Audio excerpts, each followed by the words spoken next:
Il y a 2 semaines ici.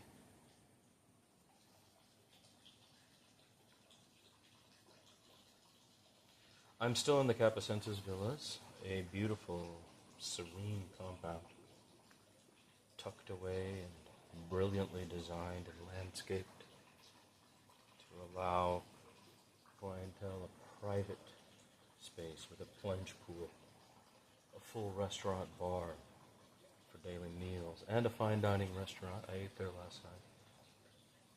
It's a full-service tourism location, set off and away from the main road and the main tourism areas of Ubud.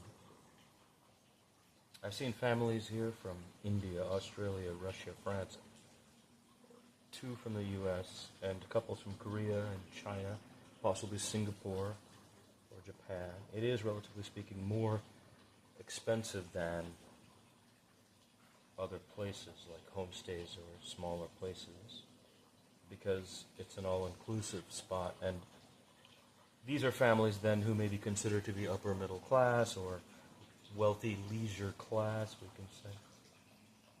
I swam in the pool. It's about 18 by 12, so I just did sets of legs and sets of arms. But I got to toughen up because I'm going to Nusa Penida tomorrow. I arrived in Denpasar to the Igusti Ngurah Rai airport around 4 o'clock on the 1st of this month, a Tuesday. I was met by Sakura, my driver, who said, when I asked if his name, Sakura, was the same as the Japanese for cherry blossom, he said that, yes, when I was born, Indonesia and Japan had this big thing, and my parents named me after Sakura. Well, I later learned that Sakura was my elder brother. He was born in 1964. That was the year the Olympics was for the first time held in an Asian country, Japan. And Indonesia, Sakura's nation, was banned from participating in the 1964 Olympics in Japan. The IOC, the International Olympic Committee, banned Indonesia specifically because in the 1962 Asian Games in Jakarta, they had banned Taiwan and Israel from participating. The Indonesians had. 2 years before. This is under Sukarno. So, it is interesting somehow that, Sakura was named that way, but it's also prototypically Balinese in a way. I don't know if I can explain that, but it's like a kind of thing about détente, Sakura taught me the term bli. Bli means elder brother. And Adi. So he was my bli, and I was his Adi. His family, specifically a Hindu aunt, owned the Prasanna Villas where I stayed. And Sakura took me to meet Nico, his cousin, to do the dive, the walk on the Wallace Line, on the floor of the sea there, using the diving bell. And he took me to Ganesh restaurant there by the ocean. You'll see the clips where you can see the planes landing on one side and the beach crashing, and then in the distance, the Garuda Vishnu statue. My time in Pachatu was kind of perfect. I mean, I was able to see the statue inside and out, to walk on the Wallace Line, as I said. The chef at Prasanna was particularly good. He was really competent. They had delicious meals there. It was a Hindu spot, and indeed, the Hinduism of this island has been ever present. In a nation that is Muslim, I am on a Hindu island. And so there's a kinship here that I find related to me. But Sakura, on the drive down to do the dive, he took me to a village that had 5 temples in one complex of all different religions: Hindu, Islam, Judaism, Christianity, and Buddhism. Like in one area.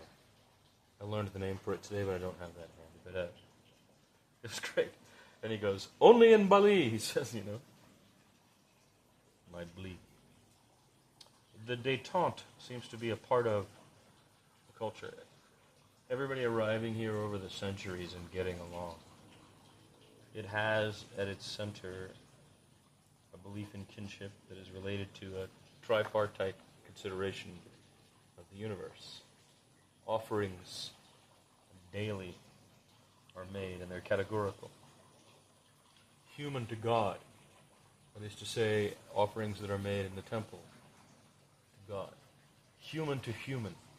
They will leave even offerings that have cigarettes in them or various things because they believe the spirits walk amongst us. And human to nature. And even that today we saw as the ants take over the small offering that are put there. So there is a developed consciousness here that I relate to as a Hindu, as thinking as Hindu in consciousness. But everybody seems to find a place here, which is fantastic. I'm just reading to you everything that has happened thus far from the journal. A word on the Wallace line.